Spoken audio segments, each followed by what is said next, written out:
corresponde com aquilo que fala. Isso é o mais importante.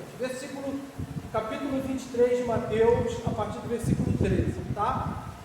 Versículo 14 diz assim: ai de vós, escribas e fariseus hipócritas, porque devorais as casas das viúvas e para o justificar faz longas orações, por isso sofreis juízo muito mais severo. Ou seja, quando uma pessoa tinha ali o seu marido morto, eles iam lá para poder fazer um culto, e ali eles cobravam por aquele culto. Eles cobravam o que, Décio? Cobravam as orações, cobravam a flauta, cobravam as carpideiras. Todo mundo aqui sabe o que é carpideira? Sabe não? Carpideiras são aquelas mulheres que eram pagas para chorar nos velórios, tá? Então aquilo tudo ali eles pegavam e cobravam daquelas pessoas. Por isso o juízo sobre eles seria muito mais severo. Por quê? Porque além da dor, da perda do marido, elas ainda tinham que perder financeiramente, né, para eles. Eles deveriam ali estar ajudando com compaixão e amor aquelas pessoas ou aquelas viúvas, e eles não faziam isso. Versículo de número 15: ai de vós, escribas e fariseus hipócritas, porque rodeais o mar e a terra para fazer um prosélito. Um prosélito é um discípulo, e uma vez feito, o tornais filho do inferno 2 vezes mais do que vós. Por que, Décio, que Jesus está falando isso? Porque eles foram lá, evangelizaram, fizeram uma parte dele e fizeram um discípulo. Só que eles fizeram um discípulo para o farisaísmo, eles fizeram um discípulo para a religião e não para Deus. Conseguem entender o que eu estou falando? Então, quando eles fazem esses discípulos, eles não estão fazendo discípulo e não estão ganhando os discípulos para Deus, e sim para o cumprimento das regras do judaísmo, tá bom? Da regra dos fariseus. Então está se fazendo um fariseu igual a eles são fariseus, e acaba então caindo um peso dobrado sobre aquelas pessoas,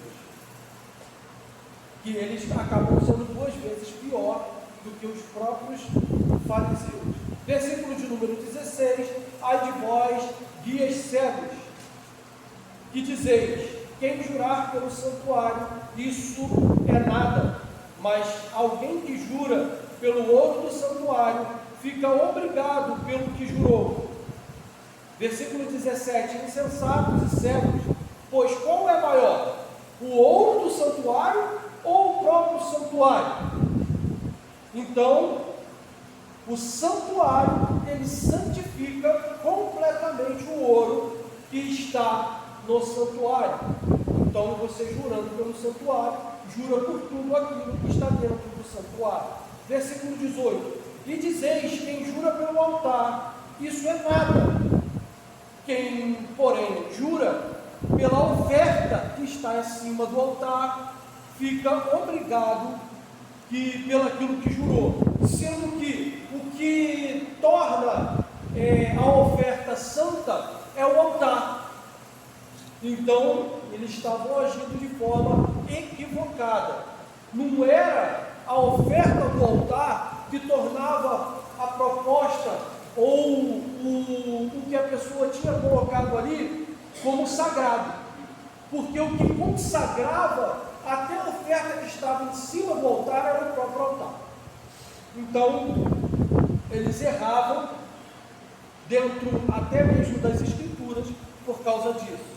Versículo de número versículo de número 19 agora: cegos, pois qual é maior, a oferta ou o altar que santifica a oferta?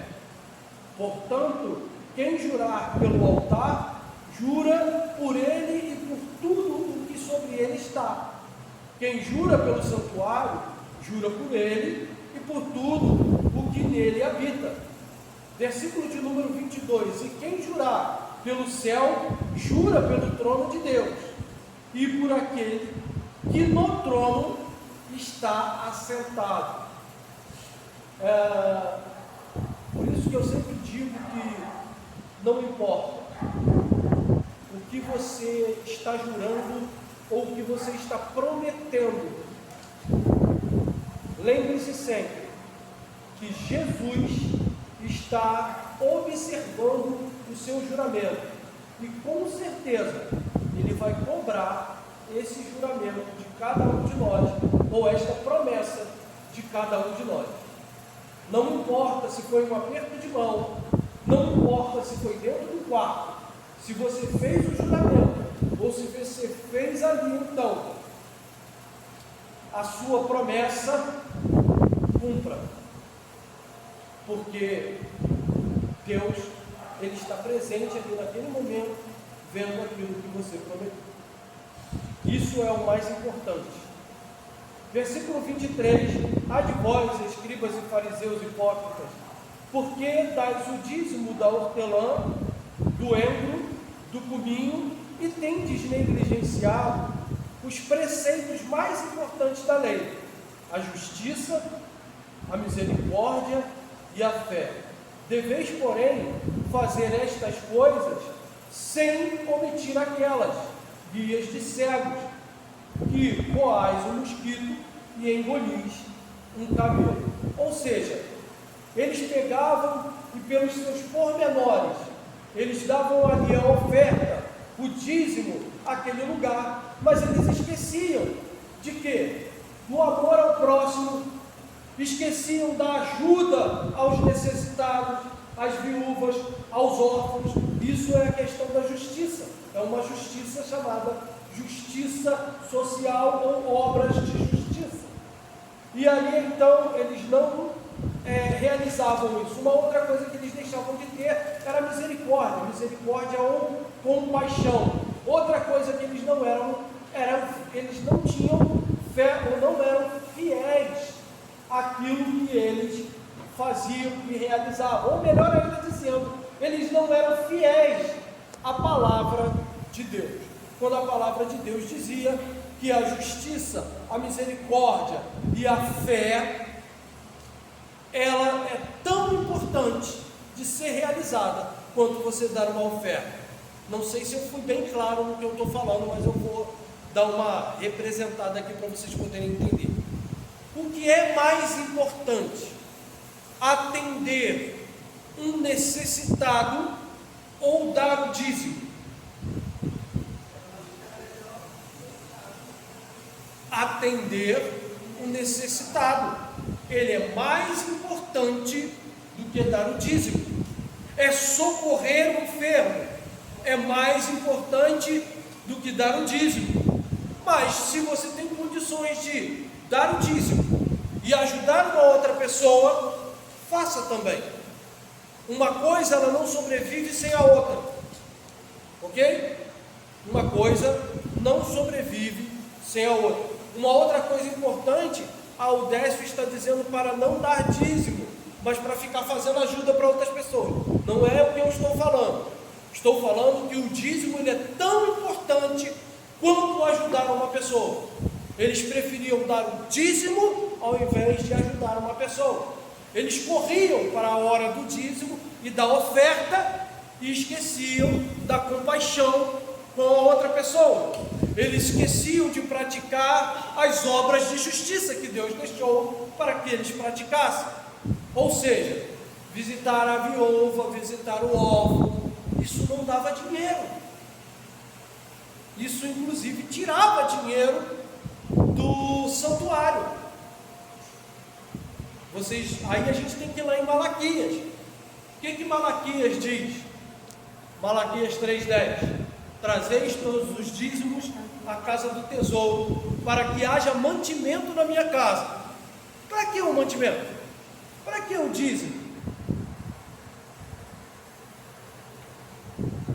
Aquele dízimo, aquele mantimento, era para atender o órfão e a viúva e aqueles que tinham necessidade no meio do povo de Israel. Tá bom? Tem um...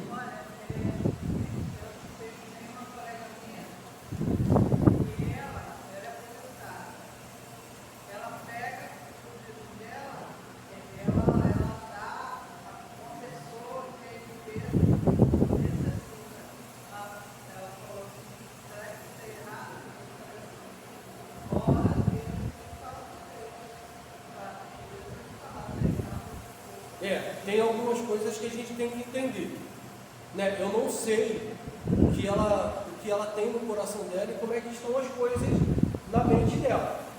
Entre dar o dízimo na igreja e ajudar uma pessoa necessitada, o que eu faço? Ok? Aí vem uma série de perguntas. A pessoa é da igreja? A pessoa congrega em outro lugar? Conseguem entender o que eu estou falando? Porque aquele lugar onde a pessoa congrega é o lugar que tem que ajudar aquela pessoa. Ok? Conseguem entender o que eu estou falando? Então, e outra coisa, o dízimo, você tem que entregar aonde você está servindo.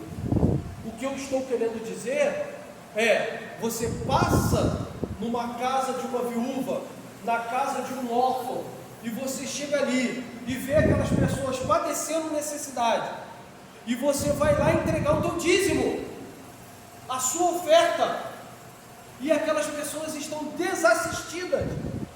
E aí vou de novo, se Deus tocar no nosso coração, compaixão, amor, fazer a obra da justiça de Deus, isso é mais importante que o dízimo? Não, tem tanta importância quanto dar o dízimo. Conseguiu entender o que eu estou falando? Então, essa questão que você está falando depende de uma porção de coisas que ela já passou na igreja. Por exemplo, a gente não sabe, né, o que aconteceu e o que acontece com ela. Mas se você fizer uma pergunta direta para mim, tipo, Décio, eu ajudo uma pessoa ou eu dou o dízimo? Você dando o dízimo, você está ajudando as pessoas da sua igreja. Ok? Pelo menos esse era o principal objetivo dos dízimos e das ofertas. Além de fazer o quê? Além de pagar a conta de luz, a conta de água, né? Comprar as coisas para o templo para poder fazer a limpeza, essas coisas que a gente sabe que tem que comprar mesmo, né? E ajudar então as pessoas necessitadas. Pode fazer.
Pessoa, no caso que você está falando, ela tinha um coração que não era um coração generoso, era um coração mesquinho, estava mais incomodada no que o pastor ia fazer e estava se esquecendo do principal, que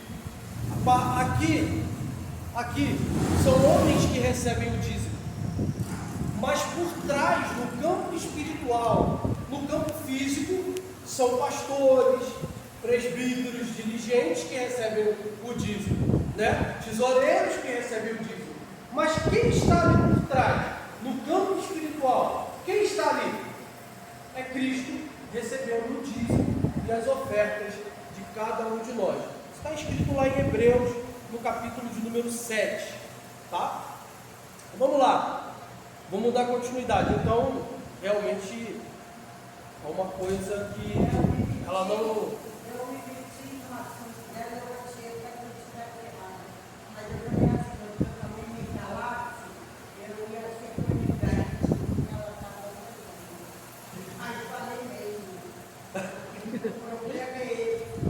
se Deus mandou falar,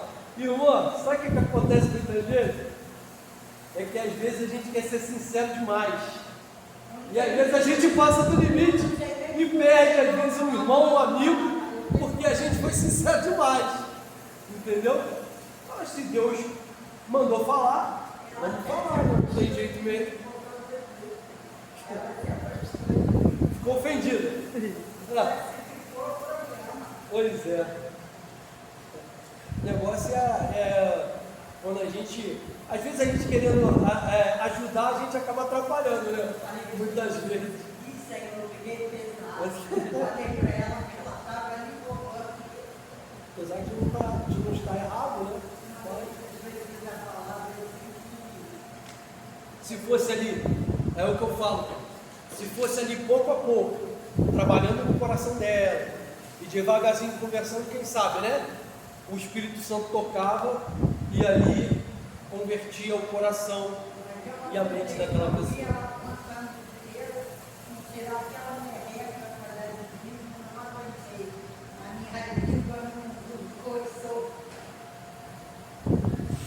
Vamos lá?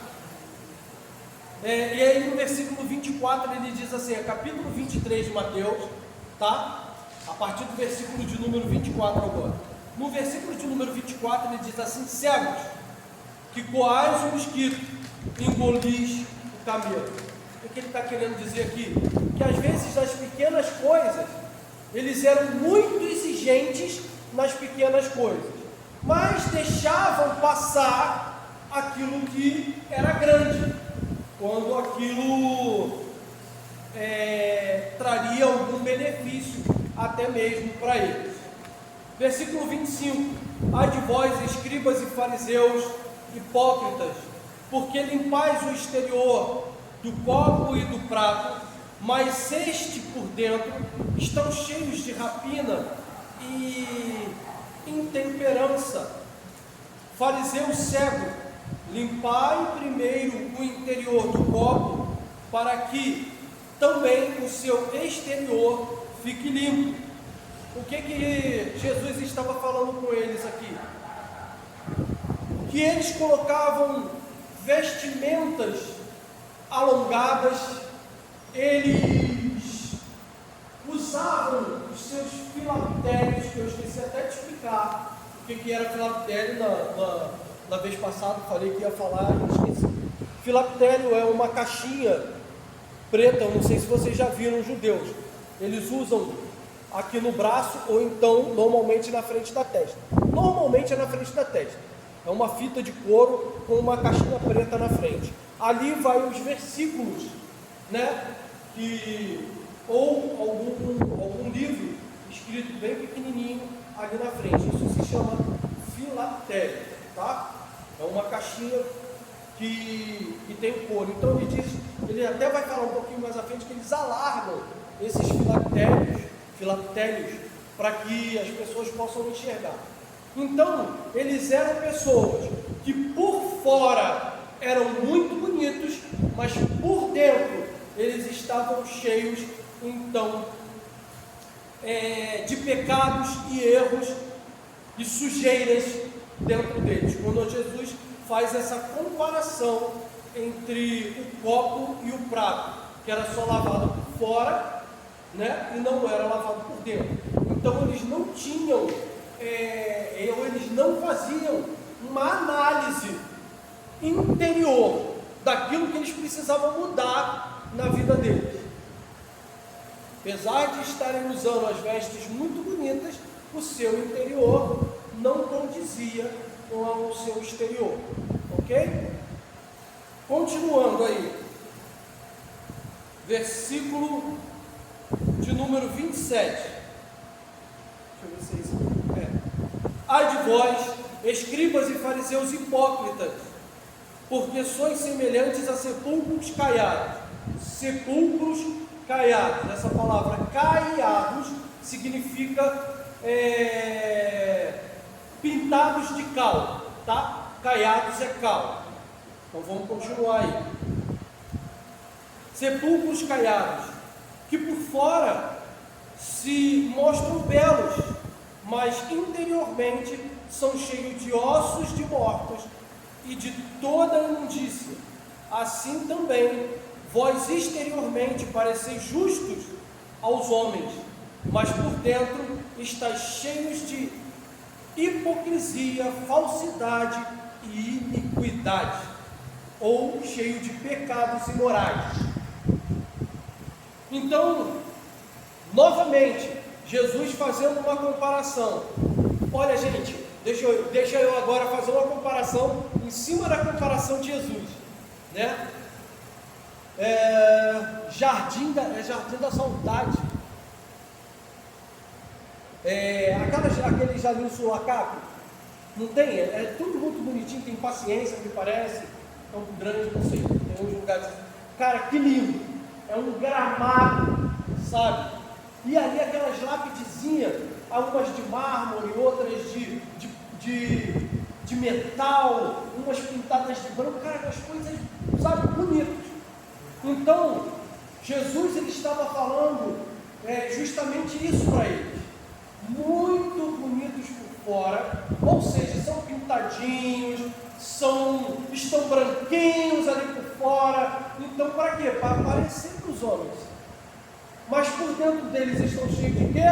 Estão cheios de ossos podres e de carne sendo comida pelos bichos.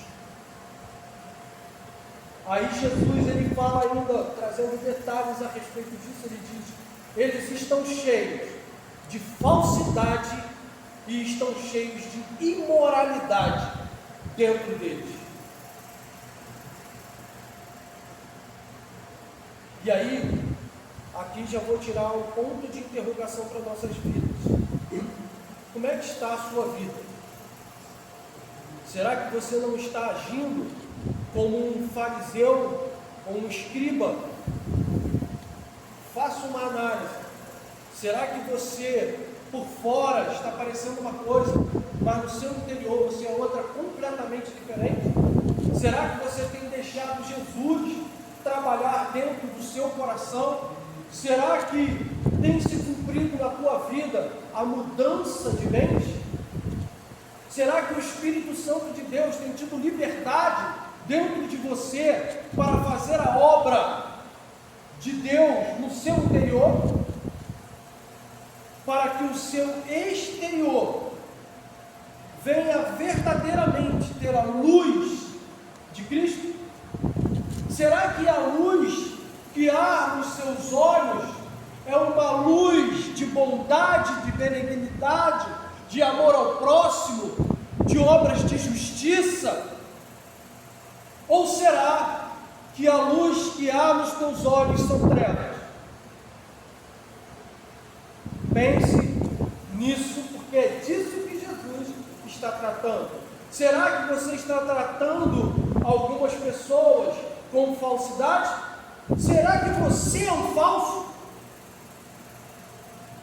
É bom a gente se analisar. Para que fim? Para que fim nós estamos aqui? Nós estamos aqui para adorar a Deus ou para sermos alguma coisa? Era justamente isso que os fariseus e escribas estavam ali fazendo. Vamos lá, continuando em frente aí. A partir do versículo de número 29. Ai de vós, escribas e fariseus hipócritas, porque edificais os sepulcros dos profetas, adornais os túmulos dos justos, e dizeis: se tivéssemos vivido nos dias dos nossos pais, não teríamos sido seus cúmplices no sangue dos profetas. Assim, contra vós mesmos testificais que sois filhos dos que mataram os profetas. Enchei vós, pois, a medida dos vossos pais, serpentes, raça de víboras, como escapareis da condenação do inferno? Por isso, eis que eu vos envio profetas, sábios e escribas. Uns os matareis, e crucificareis a outros, açoitareis outros nas vossas sinagogas, e perseguireis outros ainda de cidade em cidade, para que sobre vós recaia todo o sangue do justo, derramado sobre a terra, desde o sangue do justo Abel, até o sangue de Zacarias, filho de Baraquias, a quem vós matastes entre o santuário e o altar. Em verdade vos digo que todas estas coisas hão de vir sobre esta presente geração.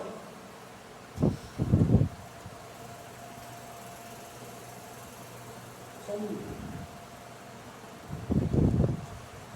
Ventilador é bom, né? E refresca, mas atrapalha pra caramba, né? Como é que eles faziam? Que Jesus estava falando aqui. Que eles pegaram e disseram assim: não, se nós estivéssemos lá no dia da morte daqueles profetas do Antigo Testamento, nós não compactuaríamos com os nossos pais. Daí eles já estão dizendo: se os nossos pais são criminosos, nós somos criminosos. Porque é uma geração, é uma genealogia, é uma herança. Qual é a herança dos pais aos filhos? É aquilo que eles vão carregar. Ok? É isso que Jesus está querendo dizer aqui. Outra coisa também muito importante dizer aqui é que eles faziam o seguinte: eles pegavam e enfeitavam então o túmulo dos patriarcas, enfeitavam os túmulos dos profetas que ali estavam, dizendo o quê? Exatamente isso, que se eles estivessem lá, eles teriam feito sim a mesma coisa que os pais deles fizeram. Por quê? Porque eu quero lembrar para você que a função de um profeta, a